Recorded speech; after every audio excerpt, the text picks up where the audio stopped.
Все уже, наверное, знают, как надо и как правильно делать тонкие блинчики.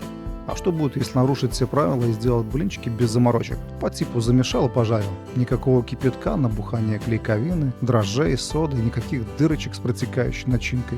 В общем, рецепт прост до безобразия и взят из общепита 80-х годов.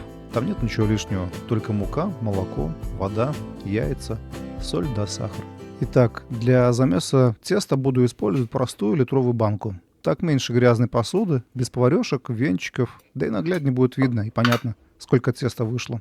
Для начала мне понадобится граненый стакан муки с горкой, с большой такой горкой, обыкновенная чайная ложка соли без горки и столовая ложка сахара.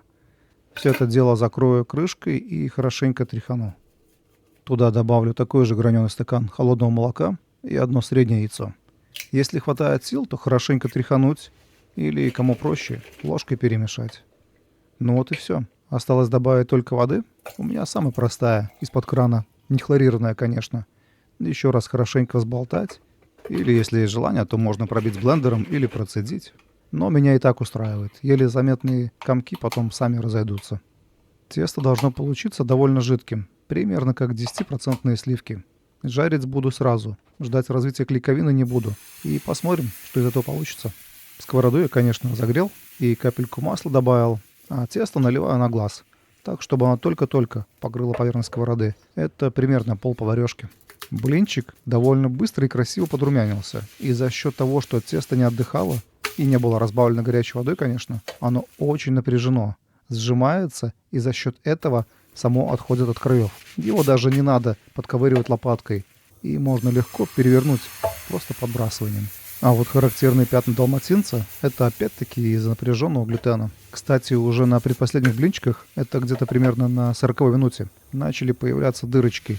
Это прямое свидетельство тому, что глютен уже начал расслабляться.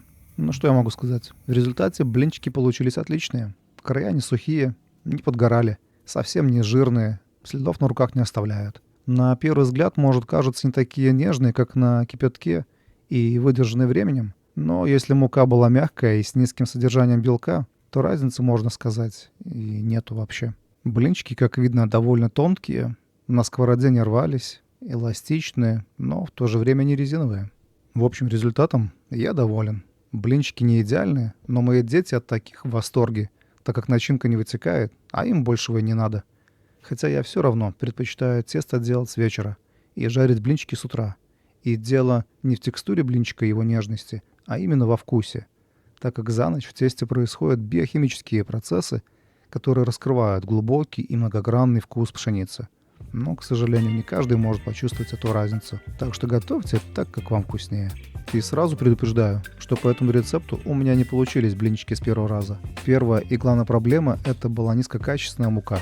Углубляться в детали не буду, но если рвутся блинчики, просто меняйте муку. Вторая причина, по которой иногда рвались блинчики, это когда при жарке хотел перевернуть его слишком рано. А это бывает из-за высокой температуры, из-за слишком большого количества жиров и, конечно, сахара.